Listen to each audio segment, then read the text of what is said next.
Bismillahirrahmanirrahim. I'm Dr. Mohammed Hanif, and today we are going to discuss standard basis vectors. बेटे अगर हमारे पास we know that this is an XY coordinate and rectangular coordinate system or Cartesian coordinate system. अगर हम किसी point को plane में किसी point की पोजीशन बताना चाहें तो इस तरह हम जाहिर करते हैं ऑर्डर्ड पेयर्स में. सो अगर मैं कहूं कि अलांग एक्स एक्सिस जो डिस्टेंस 1 है और 1,0 इसका मकसद क्या होता है, इसके मीनिंग्स क्या होते हैं. 1,0 मीन्स कि अलांग एक्स एक्सिस डिस्टेंस उसने 1 है और y अलांग y एक्सिस उसने डिस्टेंस कोई कवर नहीं किया. तो 1,0 मीन्स अगर इसी को हम इसका पोजीशन वेक्टर बयान करना चाहें कि इसका पोजीशन वेक्टर क्या बनेगा 1,0 का, तो बेटे उनको कर्ली ब्रैकेट्स हैं, ये ब्रैकेट्स के दरमियान 1,0 ये हमने लास्ट लेक्चर में बहुत अच्छे तरीके से पढ़ा हुआ है how to represent a position vector. Position vector को हम किस तरह रिप्रेजेंट करते हैं, किस तरह शो करते हैं कि दो ब्रैकेट्स के दरमियान ऑर्डर पेयर को लिख देते हैं. Let's suppose 1,0. So it is a position vector. अब 1 का मतलब क्या है, अलांग एक्स एक्सिस है. अलांग एक्स एक्सिस जो यूनिट वेक्टर होता है आपको पता है वो आई यूनिट वेक्टर होता है. So I unit vector position vector क्या हो गया 1,0. इसी तरह बेटे जब क्या अलांग वाई एक्सिस देखेंगे 0,1, तो इसका पोजीशन वेक्टर जब हम डिफाइन करेंगे तो वो क्या होगा, इन ब्रैकेट्स के दरमियान 0,1 लिख देंगे. So it is position vector of I unit vector and it is the position vector of J unit vector. And how to define position vector V. कोई भी हमारे पास वेक्टर लेट्स सपोज v है, उसका पोजीशन वेक्टर हम किस तरह define करते हैं. पोजीशन वेक्टर v वेक्टर को हम लिख सकते हैं v1, v2. अच्छा, ये v1 और v2 को आपने वेक्टर नहीं समझना, ये बेसिकली नंबर्स है, क्योंकि हम पोजीशन वेक्टर को ऑलरेडी डिफाइन किया हुआ है. आपको पता है कि इन ब्रैकेट्स के दरमियान जो लिखते हैं वो नंबर्स होते हैं, ना कि वेक्टर्स होते हैं. सो v वेक्टर है तो उसका पोजीशन वेक्टर क्या हो गया v1, v2. सो बेटे अब इस v1 को मैं सेपरेट करके ऐसे लिख देता हूं v1, 0 with respect to this v1, 0 plus 0, v2. यानी v1 का पोजीशन वेक्टर क्या हो गया बेटे ये v1, 0. v2 का पोजीशन वेक्टर क्या हो गया 0, v2. अब हमने पढ़ा हुआ पोजीशन वेक्टर के साथ हम किसी भी कांस्टेंट को मल्टीप्लाई कर सकते हैं. अगर कांस्टेंट को मल्टीप्लाई कर सकते हैं उसे कॉमन भी ले सकते हैं. सो बेटे ये देखो, इसमें से अगर मैं v1 को कॉमन ले लूं बाहर तो अंदर क्या हो जाएगा 1,0. इसी तरह बेटे इस 0 v2 में से v2 को कॉमन ले लूं तो क्या बनेगा, v2 को कॉमन ले लिया तो 0,1. और ये क्या है बेटे आई यूनिट वेक्टर और ये क्या है J unit vector. So vector v जो हमारे पास हो गया बेटे पोजीशन वेक्टर, उसका स्टैंडर्ड बेसिस वेक्टर क्या बन गया v1 I unit vector plus v2 J unit vector. So बेटे एग्जांपल देखें इसकी. एग्जांपल हमारे पास एक v वेक्टर है, तो वेक्टर के नोटेशन आप जानते हैं 3, -2 वेक्टर v है हमारे पास, पोजीशन वेक्टर v है 3, -2. तो इसका स्टैंडर्ड बेसिस वेक्टर हम जब लिखेंगे तो अभी सीखा है हमने कैसे लिखेंगे. 3 के साथ आई यूनिट वेक्टर लिख देंगे क्योंकि अलांग एक्स एक्सिस से, और 2 के साथ -2 के साथ जे यूनिट वेक्टर लिख देंगे. तो standard basis vector of v क्या बन गया 3 I unit vector -2 J unit vector. और बेटे स्लोप आप जानते हैं rise over run, change in y over change in x, या y component divided by x component. तो स्लोप क्या हो गई -2 डिवाइडेड बाय 3. तो ये इसकी स्लोप हो गई -2/3. Another example of this standard basis vectors है हमारे पास 3 बेटे. एक वेक्टर a है 3, -2, वेक्टर b है 9, -6 और c वेक्टर है -3/2, 1. तो इनकी स्टैंडर्ड बेसिस यूनिट वेक्टर कैसे लिखेंगे, जाहिर है a वेक्टर बना आएगा 3 I unit vector -2 J unit vector. इसी तरह बेटे b वेक्टर क्या आएगा 9 I unit vector -6 J unit vector. c vector का स्टैंडर्ड बेसिस वेक्टर क्या आएगा -3/2 I unit vector, J unit vector. So ये इसके standard basis unit vector. a = 3i - 2j, b = 9i - 6j and C vector is equal to 3 by 2 I unit vector plus J unit vector. Slope, slope को मैंने m से जाहिर कर दिया है और नीचे slope of A vector, slope of A vector क्या आएगी बेटे, -2 by 3 y coordinate divided by x coordinate. इस स्लोप ऑफ B क्या आएगी, -6 by 2 और इस फ्रैक्शन को मजीद सिंप्लीफाई करेंगे तो -2 by 3। इसी तरह स्लोप ऑफ C क्या आएगी, 1 को डिवाइड कर देंगे -3 by 2 से, तो जवाब क्या आएगा -2 by 3। डिनोमिनेटर को ऊपर ले जाएंगे तो ये फ्रैक्शन चेंज हो जाएगी, न्यूमरेटर डिनोमिनेटर, डिनोमिनेटर न्यूमरेटर बन जाएगा। तो slope of C vector is -2 by 3। देखिए स्लोप सेम। अच्छा, दो बातें आपको याद रखनी है, नोट है ये छोटा सा, हमेशा अपनी जिंदगी बस ये है, यूनिवर्सल ट्रूथ है। All parallel vectors have same unit vector. All parallel vectors have same unit vector. ये आगे डिस्कस करेंगे हम कि यूनिट वेक्टर्स कैसे सेम होते हैं। तमाम पैरेलल वेक्टर्स के यूनिट वेक्टर हमेशा सेम होते हैं। दूसरा, vectors are parallel if they are scalar multiples. Vectors are parallel if they are scalar multiples, यानी कोई भी वेक्टर है, 2-3 वेक्टर्स का हमें कंपैरिजन करना है तो वो पैरेलल कब होंगे, if they are scalar multiple of any vector. मतलब ए वेक्टर है, बी वेक्टर किसी चीज के साथ मल्टीप्लाई करें लेकिन आगे ए हो, इसी तरह इन मल्टीपल्स होते हैं। ये अभी समझाता हूं मैं बात कि स्केलर मल्टीपल क्या होते हैं। So let's see, A vector है हमारे पास 3, -2, बी वेक्टर है 9, -6, ये बेटे सेम। और इस 9, -6 देखो ये पोजीशन वेक्टर है बी वेक्टर का, इसमें से अगर 3 कॉमन ले लूं तो अंदर क्या बच जाएगा, 3, -2। तो 3, -2 ये पोजीशन वेक्टर, देखो 3, -2 ए भी पोजीशन वेक्टर। तो देखो इस 3 को मैंने कॉमन ले लिया था इसमें से, 3 -2 ए यूनिट वेक्टर के बराबर है, तो 3 ए वेक्टर बराबर हो गया। यानी ये ए वेक्टर है तो बी वेक्टर क्या बन गया, 3 × ए वेक्टर, यानी ये स्केलर मल्टीपल ऑफ ए हो गया, स्केलर मल्टीपल ऑफ ए हो गया। इसी तरह के सी वेक्टर क्या है, -3 by 2, 1। अगर इसमें से -1 by 2 कॉमन ले लूं मैं, माइनस भी कॉमन लिया और 1 by 2 भी कॉमन लिया तो 3 बच गया अंदर।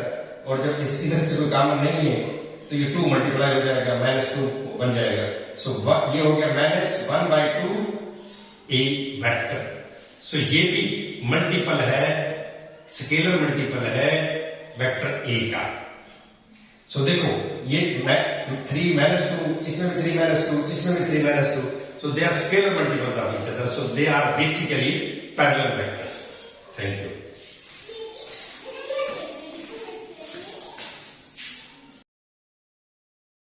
Vectors है standard basis vectors, यानी a vector is equal to -3i plus 4j unit vector and b vector is I unit vector plus 2j unit vector. तो वो कह रहा है find vector v where v magnitude is equal to 3, v का magnitude, vector v का magnitude 3 के बराबर है, and v vector is parallel to 2a - 3b vector. यानी बेटे हमारे पास गिवन इंफॉर्मेशन क्या है, एक वेक्टर है हमारे पास जिसके वेक्टर v पैरेलल है, वेक्टर v पैरेलल है, तो हमें वेक्टर v फाइंड करना है। v का मैग्नीट्यूड हमें पता है, अच्छा v वेक्टर नहीं है हमारे पास, लेकिन एक ऐसा वेक्टर है जो पैरेलल है वेक्टर v। तो पैरेलल वाली लास्ट लेक्चर में हमने अभी थोड़ी देर पहले पढ़ा था कि दो वेक्टर्स पैरेलल हो कब होते हैं, जब उनके यूनिट वेक्टर सेम होते हैं। Two vectors are said to be parallel if they have same unit vectors. So मतलब कहने का है कि अगर इसका हम यूनिट वेक्टर निकाल लें तो हमारे पास v वेक्टर इजीली हम फाइंड कर लेंगे। मतलब हमें v वेक्टर फाइंड करना है, तो v vector we know that कि वेक्टर हमेशा किसी भी वेक्टर का हमें यूनिट वेक्टर फाइंड करना हो, let's suppose a unit vector find करना है हमें, तो इसके वेक्टर को हम इस वेक्टर के मैग्नीट्यूड से डिवाइड कर दें तो हमें यूनिट वेक्टर हासिल हो जाता है। सो जहां से a वेक्टर किसके बराबर आएगा, a unit vector multiplied by a का मैग्नीट्यूड। सो हमें ये एक्चुअली ये चीज चाहिए, यानी v वेक्टर फाइंड करना है हमारे पास। v का मैग्नीट्यूड है, लेकिन v यूनिट वेक्टर नहीं है हमारे पास। लेकिन एक और इंफॉर्मेशन दी हुई है उसने कि v is parallel to 2a-3, तो हम इसका यूनिट वेक्टर फाइंड कर लेंगे बस। सो इसका यूनिट वेक्टर अगर इसके पैरेलल है तो they have same unit vectors. So हम इसका यूनिट वेक्टर जो फाइंड करेंगे उसी को हम v वेक्टर का यूनिट वेक्टर समझ लेंगे, कंसीडर कर लेंगे, because we have a result two vectors are parallel if they have same unit vectors. So बेटे हमारे पास लेट्स सपोज इसको मैं वेक्टर a ले लेता हूं। a vector 2 into a vector लिख दिया मैंने, -3i unit 4j unit vector -3, और फिर b वेक्टर को लिख दिया i unit vector plus 2j unit vector. So यहां से a वेक्टर हो गया -6i unit vector plus 8j unit vector -3i unit vector -6j unit vector. Plus minus करेंगे तो a वेक्टर हमारे पास आएगा -9i unit vector plus 2j unit vector. अब हम इसकी डायरेक्शन फाइंड कर लेते हैं, यानी direction means unit vector find कर लेते हैं। हमें पता है unit vector always shows the direction of a given vector. So जब यूनिट वेक्टर फाइंड करना है तो हम पहले मैग्नीट्यूड फाइंड कर देंगे, a का मैग्नीट्यूड, और हमें पता है कि i के साथ कोएफिशिएंट है उसका स्क्वायर ले लेंगे, और j के साथ जो कोएफिशिएंट है उसका स्क्वायर ले लेंगे और स्क्वायर रूट ले लेंगे, तो ये हमारे पास मैग्नीट्यूड आ जाएगा। सो यहां से a का मैग्नीट्यूड क्या आ गया बेटे 85 स्क्वायर रूट। तो यहां से a यूनिट वेक्टर क्या आएगा हमारे पास बेटे, a vector over its magnitude divide करें तो यूनिट वेक्टर फाइंड हो जाता है। सो बेटे हमारे पास वेक्टर ये है -9/85i unit vector plus 285 square root j unit vector. So ये हमारे पास यूनिट वेक्टर मालूम हो गया इस वेक्टर का, जो हमने अपनी तरफ से कंसीडर किया था। इस वेक्टर का हमारे पास यूनिट वेक्टर आ गया। इसको मजीद सिंप्लीफाई करना तो कर ले, आप इसे रैशनलाइज कर दें, 85 स्क्वायर रूट से डिवाइड भी कर दें और मल्टीप्लाई भी कर दें। तो ये मल्टीप्लाई करने से 985 स्क्वायर रूट ऊपर आ गया, 85 नीचे आ गया। तो यहां से a का जो बेटे स्क्वायर अपना यूनिट वेक्टर आएगा वो आएगा 85 square root over 85 into -9i plus 2j। So vector v हमारे पास क्या हो गया, फिर वेक्टर v हो गया बेटे v vector multiplied by v का यूनिट वेक्टर करना था हमें। बेसिकली तो हमें अगर कोई भी वेक्टर हमें फाइंड करना हो तो उसके मैग्नीट्यूड और यूनिट वेक्टर को मल्टीप्लाई करने से हमें वेक्टर हासिल हो जाता है, वो मैंने ऊपर बताया आपको। तो यहां से देखें बेटे कि एक्चुअली तो यहां आना था v यूनिट वेक्टर, लेकिन v यूनिट वेक्टर नहीं है हमारे पास, लेकिन ये इंफॉर्मेशन है कि v vector is parallel to this vector. So इसका जो यूनिट वेक्टर होगा वही v का यूनिट वेक्टर होगा। सो इसलिए हमने v के मैग्नीट्यूड को मल्टीप्लाई कर दिया है इस वेक्टर के यूनिट वेक्टर से। सो v का मैग्नीट्यूड उसने दिया और 3, तो 3 लिख दिया हमने, और साथ इस a यूनिट वेक्टर को लिख देंगे which is this 85 square root over 85 into -9i plus 2j unit vector. So this is our required result. Another example बेटे, अगर हम पोलर कोऑर्डिनेट्स में बात हो तो यूनिट वेक्टर को कैसे रिप्रेजेंट करते हैं। मैंने बेटे में बहुत अच्छे तरीके से आपको पहले बताया है कि हमेशा अलान एक्स एक्सिस cos थीटा होता है और अलान वाई एक्सिस साइन थीटा होता है। अगर तो थीटे के जुमरे में कोई चीज पूछ ले आथर, तो फिर क्या लिखते हैं हम, ये देखें बेटे, इस अगर ये यूनिट वेक्टर u है, इसी भी वेक्टर को अगर पोलर कोऑर्डिनेट में हम रिप्रेजेंट करना चाहें तो वेक्टर किस तरह लिखेंगे।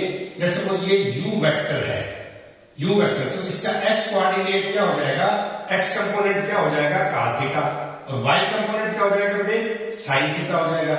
सो इसी तरह किसी भी यूनिट वेक्टर को हम लिख सकते हैं cos theta i unit vector plus sin theta j unit vector.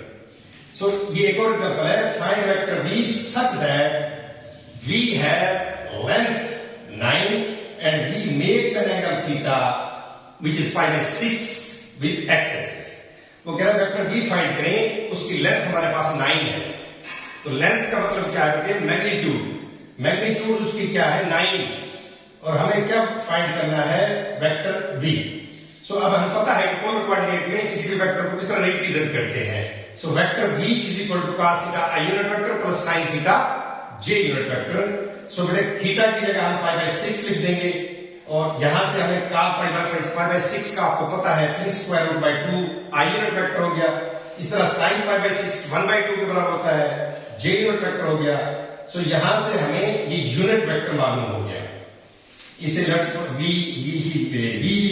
Unit vector हमें मिल गया। v का मैग्नीट्यूड हमारे पास है ऑलरेडी दिया हुआ उसने और यूनिट वेक्टर हमें फाइंड कर लिया। तो यहां से वेक्टर हम इजीली डिराइव कर सकते हैं, हासिल कर सकते हैं। So v vector is equal to v magnitude multiplied by v unit vector. So बेटे v का मैग्नीट्यूड उसने दिया हुआ है और 9 है, लेंथ को ही मैग्नीट्यूड कहते हैं। 9 इंटू v यूनिट वेक्टर हमें फाइंड कर लिया था 3 square by 2 i unit vector plus 1 by 2 j unit vector. So इस तरह हमने v वेक्टर फाइंड कर लिया। अगर आपको हमारा लेक्चर पसंद आया हो तो प्लीज लाइक करें, सब्सक्राइब करें और लोगों से शेयर करें। Thank you.